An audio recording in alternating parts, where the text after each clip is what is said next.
الحمد لله نحمده ونستعينه ونستغفره ونؤمن به ونتوكل عليه ونعوذ بالله من شرور أنفسنا ومن سيئات أعمالنا من يهده الله فلا مضل له ومن يضلله فلا هادي له ونشهد أن لا إله إلا الله وحده لا شريك له ونشهد أن سيدنا وحبيبنا وشفيعنا وسندنا ومولانا محمد أرسله بالحق بشيرا ونذيرا وداعيا إلى الله بإذنه وسراجا منيرا وصلى الله تعالى على خير خلقه محمد وعلى آله وأصحابه وأزواجه وذرياته وسلم تسليما كثيرا كثيرا أما بعد فأعوذ بالله من الشيطان الرجيم بسم الله الرحمن الرحيم لقد كان لكم في رسول الله أسوة حسنة وقال النبي صلى الله عليه وسلم لا يؤمن أحدكم حتى أكون أحب إليه من والده وولده والناس أجمعين صدق الله العظيم وصدق رسوله النبي الكريم ونحن على ذلك من الشاهدين والشاكرين والحمد لله رب العالمين سارے عالم کی مٹی میں جلوہ فگن جتنے درے ہیں اتنے درود آپ پر باغ کونین کے سارے اشجاروں میں جتنے پتے ہیں اتنے درود آپ پر چشم انسان سے اشکوں میں ٹپکے ہوئے جتنے قطرے ہیں اتنے درود آپ پر ساری تقریر و تحریر انسان میں رب کونین کے سارے قرآن میں جس قدر لفظ ہیں جس قدر حرف ہیں جتنے نقطے ہیں اتنے درود آپ پر میرے کہنے کا مطلب ہے اللہ کے جتنے جلوے ہیں اتنے درود آپ پر اللہم صلی علی سیدنا محمد وعلی آل سیدنا محمد وبارک وسلم باوقار علماء کرام معزز سامعین اعظام عزیز دینی بھائیوں بزرگوں نوجوانوں اور معصوم بچوں حضرت مولانا عبدالشکور صاحب دامت برکاتہم العالیہ کے نگرانی میں چلنے والے کئی مکاتب میں حاضری ہوئی انہی مکاتب کی کڑیوں میں سے ایک کڑی جس کا یہ پروگرام حفاظ کرام اور یہ انعامات اسی مکتب کے تحت تقسیم کیے گئے حضرت والا بھی دعا کر رہے تھے مجھ جیسا کم علم طالب علم بھی دعا کر لے کہ اللہ رب العزت حضرت کے تمام عزائم کو قبول فرمائے اور ان کے مکاتب کا غیب سے تکفل فرمائے میرے بھائی وقت تیزی کے ساتھ آگے بڑھ گیا، مختصر گفتگو کرنی ہے۔ اللہ ہم سب کو ان پر عمل کی توفیق دے دے۔ میں اور آپ یہ بات بخوبی جانتے ہیں کہ اس زمین پر اللہ رب العزت نے اپنے محبوب کو نبی بنایا، آخری نبی بنایا، اور پھر اپنے محبوب کو ایک مقدس جماعت ایسی بھی عطا فرمائی کہ اس جیسی جماعت نہ پہلے کبھی اس زمین پر آئی نہ قیامت تک آ سکے گی۔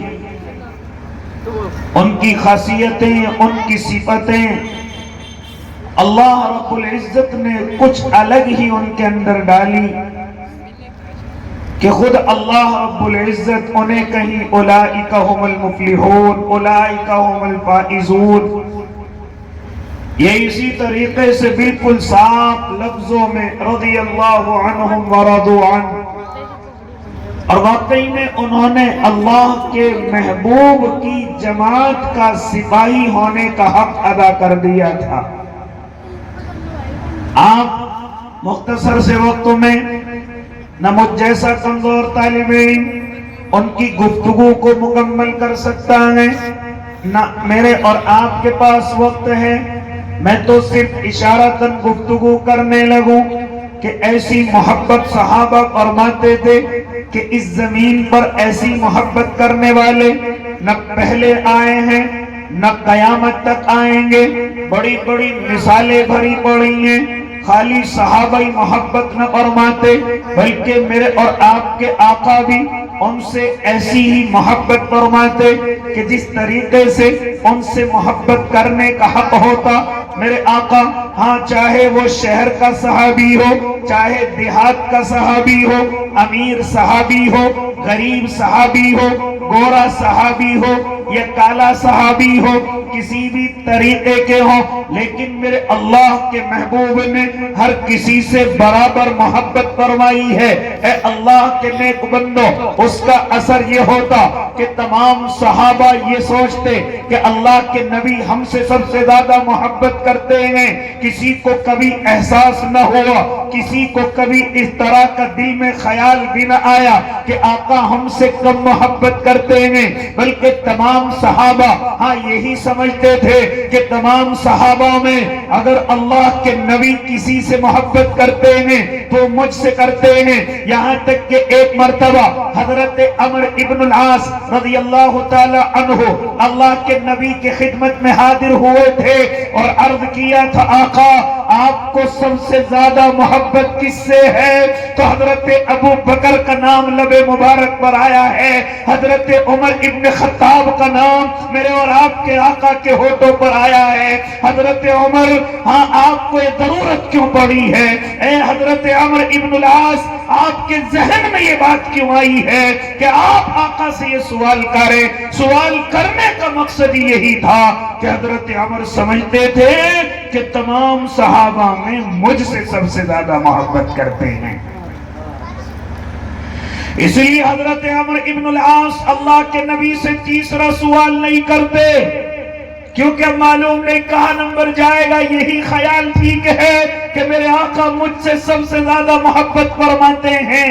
میرے آقا کو معلوم ہوتا کون سا صحابی کون سے شہر اور قصبے کا رہنے والا، کون سا امیر اور غریب ہے، کون سا دیہاتی اور شہری ہے۔ یہاں تک کہ میرے آقا کو علم میں تھا کہ کون سے صحابی کیا کام کاج کرتے ہیں، کس کی اولادیں کتنی ہیں، اور اتنا بھی میرے محبوب کے علم میں رہتا تھا کہ میرا کون سا صحابی مسجد میں کس جگہ نماز ادا کرتا ہے، کس جگہ کھڑا ہوتا ہے، یہ میرے آقا کے علم میں موجود رہتا تھا۔ ہاں کبھی کبھی میرے آقا سوال بھی فرما لیا کرتے تھے، آنکھوں سے حاضری بھی لے لیا کرتے تھے۔ ایک بات مجھے یاد آ گئی، ایک صحابی ہیں حضرت طلحہ بن برہ رضی اللہ تعالی عنہ، ذرا معلوم کرو اپنے علماء سے، میرے آقا کے پیچھے نماز ادا کرتے ہیں، اکثر ان کی جگہ وہی ہے۔ ہاں ایک مرتبہ میرے آقا مغرب کی نماز ادا کرا رہے ہیں، لیکن حضرت طلحہ نظر نہیں آئے۔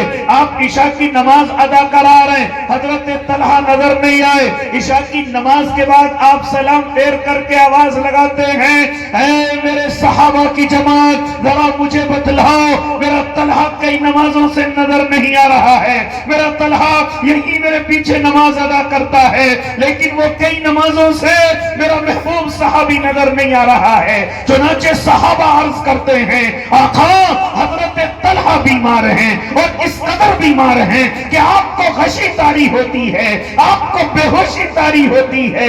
اللہ کے نبی عشاء کا سلام پھیر کر کے 2 رکعتیں پڑھ کر کے اپنے صحابہ سے عرض کرتے ہیں اے میرے صحابہ مجھے حضرت طلحہ کے گھر پر جانا ہے, ان کی عیادت کرنی ہے, مجھے اپنے صحابی کو دیکھ کر کے آنا ہے. یہ محبت آقا اپنے صحابہ سے فرمایا کرتے تھے. سبحان اللہ. اپنے صحابہ کو ساتھ لیا اور حضرت طلحہ کی طرف رواں اور دوا ہوئے, آپ ان کے گھر پر چلے گئے. اسی لیے تو فرماتے تھے کہ ایک مومن اگر دوسرے مومن کی عیادت کے لیے جائے قدموں کے مطابق اس کو اجر ملے. اگر کوئی مومن کسی مومن کو دیکھنے کے لیے جائے, اس کی عیادت کے لیے جائے, کیا فرماتے تھے اگر صبح کو جائے تو شام تک, اور اگر شام کو جائے تو صبح تک 70,000 فرشتے اس کے لیے دعائیں مغفرت کرتے رہتے ہیں. یہ اللہ کی طرف سے ایک مومن کو انعام دیا جا رہا ہے کہ وہ دوسرے مومن کی مزاج پرسی کے لیے جائے, عیادت کے لیے جائے. ایک مومن کا دوسرے مومن کے لیے چل کر کے جانا میرے اللہ کو اتنا پسند آتا ہے کہ 70,000 فرشتوں کی ذمہ داری لگا دی جاتی ہے کہ اس عیادت کرنے والے کے لیے مغفرت کی دعا کی جائے. کرنے والے کون ہیں؟ فرشتے ہیں. اس لیے اللہ کے نیک بندوں, لیکن آج یہ سنت میری اور آپ کی زندگیوں سے جا رہی ہے.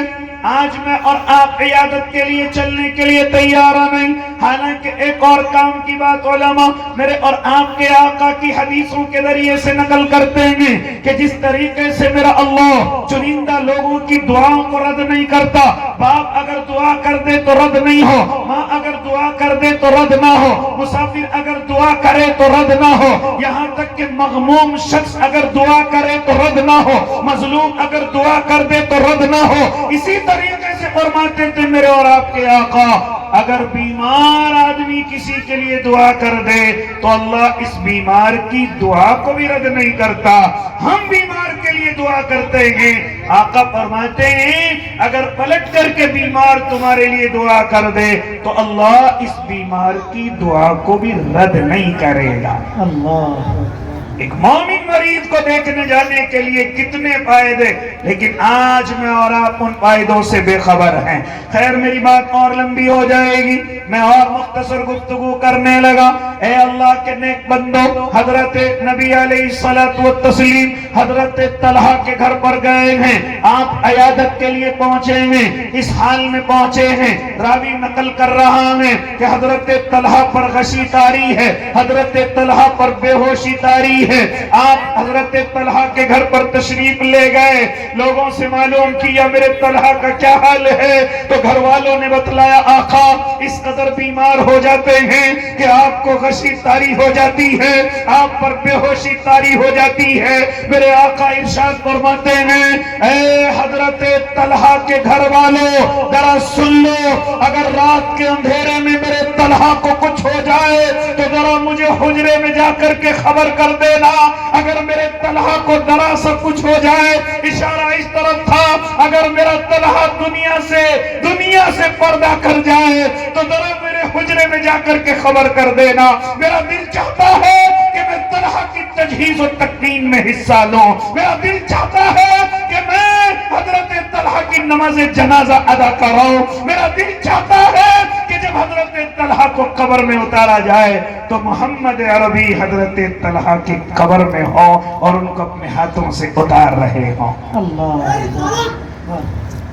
اور آج میرا اور آپ کا حال کیا ہے اللہ کے نیک بندوں, ذرا میں اور آپ اپنے گریبانوں کے اندر جھانک کر کے دیکھیں. کسی دنیا سے رخصت ہونے والے کے قریب نہیں بیٹھ سکتے. ہاں ان کو کلمے کی تلقین کی جائے, اپنی زبان سے آواز لگائی جائے تاکہ اس کو کلمہ یاد آ جائے. آج ان سنتوں پر عمل سے میں اور آپ خالی ہیں، اور اگر میرا بھائی دنیا سے رخصت ہو جائے تو میں اور آپ تجہیز و تکفین سے جان بچاتے ہیں، میں اور آپ غسل کرانے سے جان بچاتے ہیں، ہاں تلاش کرتے پھرتے ہیں۔ میری بات لمبی ہو جائے گی، لیکن یہاں ضرور کہوں گا کہ اگر کسی کے گھر کی میت گھر میں ہے تو ہم اپنی جان چراتے ہیں، کہیں اس کو غسل کرانا نہ پڑ جائے، اس کے گھر سے غائب ہونے کی کوشش کرتے ہیں۔ حالانکہ فرماتے تھے میرے اور آپ کے آقا کہ اگر کوئی مومن اپنے مومن بھائی کو غسل کراتا ہے، غسل دیتا ہے، تو جیسے غسل سے فارغ ہوتا ہے میرا اللہ غسل کرانے والے کی بخشش کا فیصلہ کر دیتا ہے۔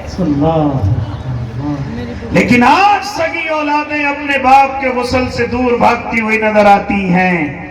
آج سگی اولادیں اپنے باپ کے قریب نظر نہیں آتی، اس باپ کے قریب نظر نہیں آتی جس باپ نے اپنی پوری زندگی اپنی اولاد کے لیے وقف کر دی ہو، وقت سے پہلے بوڑھا ہو گیا ہو، وقت سے پہلے بال اس کے سفید ہو گئے ہو، اپنی بیماریوں کو اولادوں کی ترقی کے لیے چھپا گیا ہو، لیکن آج جب باپ کا جنازہ پڑا ہوا ہے تو اولاد یہ کہتی ہوئی نظر آتی ہے ہم سے غسل کرانا نہیں آتا۔ امام صاحب کو لے کر کے آؤ، مؤذن صاحب کو لے کر کے آؤ، کسی جماعت کے دعوت کے ساتھی کو لے کر کے آؤ، کسی بزرگ کو لے کر کے آؤ۔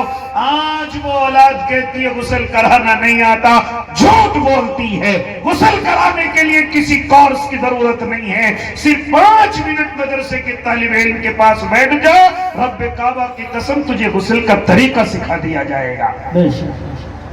اصل مسئلہ یہ نہیں کہ غسل کرانا نہیں آتا، اصل مسئلہ ہے تجھے تیرے باپ سے گھن آ رہی ہے، تو کیسے اس کا استنجا صاف کرے گا، تو کیسے اس کے بدن کی گندگی صاف کرے گا، اس باپ کی گندگی تو کیسے صاف کرے گا کہ تجھے اپنے کندھوں پر بٹھا کر کے رکھتا تھا اور تو استنجا کر دیا کرتا تھا، تجھے کبھی غصے میں نہ جھڑکا اور آرام سے اٹھا کر کے اپنی گندگی کو باپ صاف کر لیا کرتا تھا۔ آج جب باپ کا جنازہ پڑا ہوا ہے تو بیٹا کہتا ہے مجھ سے غسل کرانا نہیں آتا۔ یہ میرے اور آپ کے حالات ہیں، لیکن میرے اور آپ کے آقا خواہش ظاہر کر رہے ہیں کہ حضرت طلحہ کے گھر والوں اگر طلحہ کو رات کے اندھیرے میں کچھ ہو جائے تو ذرا مجھے خبر کر دینا۔ چنانچہ آپ اپنے حجرہ شریفہ کے اندر آ گئے، رات مکمل ہو گئی، آپ فجر کی نماز ادا کرا رہے ہیں، آپ مقتدیوں کی طرف کو ہو کر کے بیٹھ گئے ہیں، دیکھتے ہیں کہ حضرت طلحہ کے گھر والے ہاں مسجد میں پیچھے نماز ادا کر رہے ہیں۔ میرے آقا آواز لگاتے ہیں اے طلحہ کے گھر والوں میرے طلحہ کا کیا ہوا ہے، مجھے بتاتے کیوں نہیں؟ تو حضرت طلحہ کے گھر والے کہہ رہے تھے اللہ کے نبی حضرت طلحہ تو دنیا سے رخصت ہو گئے، کہاں ہیں؟ کہا ہم تو انہیں قبرستان میں قبر کے حوالے کر کے آ گئے ہیں۔ میرے آقا نے کہا تم نے مجھے کیوں یاد نہیں کیا، مجھے کیوں نہیں بلایا؟ تو ذرا سنو کیا جواب دے رہے حضرت طلحہ کے گھر والے۔ اللہ کے نبی جب آپ رات دیکھنے کے لیے گئے تھے حضرت طلحہ پر غشی طاری تھی، جب آپ واپس آ گئے تھے حضرت طلحہ کو ہوش آ گیا تھا۔ آقا جب ہوش میں آئے تھے تو ہم نے ان سے کہا تھا جانتے ہو تمہاری عیادت کے لیے کون آئے تھے؟ اللہ کے نبی تشریف لائے تھے۔ تو حضرت طلحہ وہ تمنا ظاہر کر کے گئے ہیں کہ مجھے ذرا خبر کر دینا، لیکن کیا فرماتے حضرت طلحہ او میرے گھر والوں اب طلحہ کی گفتگو سن لو، اگر رات کے اندھیرے میں مجھے کچھ ہو جائے تو چپ چاپ میری نماز جنازہ ادا کر کے مجھے قبرستان میں قبر کے حوالے کر کے آ جانا۔ میں نہیں چاہتا کہ میرے جنازے کی وجہ سے میرے آقا کے آرام میں کوئی خلل پہنچے۔ اللہ اکبر اللہ۔ اتنی محبت صحابہ میرے آقا سے اور آقا اپنے صحابہ سے فرمایا کرتے تھے۔ اللہ کے نبی کے دیوانوں آج کہاں چلی گئی وہ ساری محبتیں، آج کہاں چلی گئی وہ ساری چیزیں؟ میں اور آپ تو عاشق بنتے ہیں لیکن کہاں؟ میں اور آپ ابھی بڑے پیچھے ہیں، بڑے کمزور ہیں۔ خیر میرے آقا حضرات صحابہ سے معلوم کرتے ہیں اے میرے طلحہ کی قبر کے بارے میں ذرا مجھے بتلاؤ۔ چنانچہ صحابہ حضرت طلحہ کی قبر کے قریب لے کر کے جاتے ہیں۔ آپ دیکھتے ہیں، راوی بھی نقل کر رہا ہے کہ میرے آقا کی آنکھوں میں آنسو ہیں اور اپنے اللہ سے درخواست کر رہے ہیں، اے میرے اللہ میں طلحہ سے راضی ہوں، اے میرے اللہ تو بھی میرے طلحہ سے راضی ہو جا، تو بھی میرے اس صحابی سے راضی ہو جا۔ آنسوؤں کی لڑیاں ہیں اور زبان پر میرے آقا کی الفاظ ہیں کہ میرے اللہ میں اپنے طلحہ سے راضی رہا ہوں، تو بھی میرے طلحہ سے راضی ہو جا۔ صحابہ عرض کرتے ہیں جب آقا اللہ سے درخواست کر رہے تھے تو ہم سب کی تمنا یہ ہو رہی تھی، کاش حضرت طلحہ کی جگہ ہم اس قبر کے اندر موجود ہوتے۔ اللہ اکبر، سبحان اللہ۔ اس لیے میرے آقا بڑی محبت اپنے صحابہ سے فرمایا کرتے تھے، چاہے وہ امیر ہو یا غریب ہو، شہری ہو یا دیہاتی ہو، اے اللہ کے نبی کے دیوانوں، ایک اور گفتگو آخری کرنے لگا، کس طریقے سے محبت فرماتے۔ ایک صحابی حضرت ظاہر رضی اللہ تعالیٰ عنہ ہیں، گاؤں کے دیہاتی صحابی ہیں۔ آپ گاؤں کے دیہاتیوں کو جانتے ہیں، میرا اور آپ کا تعلق زیادہ تر کسانوں اور زراعت کرنے والے لوگوں سے، انہیں پہننے اوڑھنے کی زیادہ تمیز نہیں ہوتی، انہیں اس طریقے سے اپنی زندگی گزارنے کا زیادہ سلیقہ نہیں آتا، جو کھیتیوں میں محنت کرتے ہیں، جو کسان بن کر کے اپنی زندگی گزارتے ہیں، اسی طریقے کے صحابی حضرت ظاہر ہیں۔ ہاں بالکل گاؤں کے دیہاتی اور کمزور صحابی ہیں، لیکن میرے آقا ان سے بھی بڑی محبت فرماتے تھے۔ وہ خود اپنی بات نقل کرتے ہیں کہ ایک مرتبہ میں بازار کے اندر کچھ لینے کے لیے ٹہل رہا ہوں، میں نے دیکھا کہ کسی نے میری آنکھیں بند کر لی ہیں، میری آنکھیں بند کر لی ہیں۔ ہاں میں اپنی آنکھیں چھڑانے کی کوشش کر رہا ہوں تو اس آنکھیں بند کرنے والے نے آواز لگائی، ہے کوئی میرے اس غلام کو خریدنے والا؟ حضرت ظاہر کہتے ہیں جیسے ہی میں نے یہ آواز سنی، یہ تو میرے محبوب کی آواز ہے، یہ تو میرے آقا کی آواز ہے، یہ تو اللہ کے نبی صلی اللہ علیہ وسلم کی آواز ہے۔ چنانچہ اب تک تو میں اپنے ہاتھ چھڑانے کی کوشش کر رہا تھا، لیکن جب دیکھا یہ تو میرے محبوب کی آواز ہے، میں اور چمٹتا چلا گیا، آپ کے بدن سے اور مس ہوتا چلا گیا۔ چنانچہ جب میرے آقا یہ آواز لگا رہے تھے، ہے کوئی میرے اس غلام کو خریدنے والا، تو میں نے کہا تھا آقا اس دیہاتی غریب کمزور سے صحابی کی کون قیمت لگائے گا، کہاں اس کی کوئی قیمت ہے؟ تو اس وقت میں میرے آقا نے ارشاد فرمایا تھا، ظاہر یہ دنیا تیری قیمت کو سمجھے یا نہ سمجھے، لیکن اللہ کی نظروں میں تیری بڑی قیمت ہے۔ اللہ اکبر۔ اس لیے میرے آقا اپنے صحابہ سے، صحابہ میرے آقا سے بڑی محبت فرمایا کرتے تھے۔ اللہ مجھے اور آپ کو بھی وہ توفیق عطا کر دے۔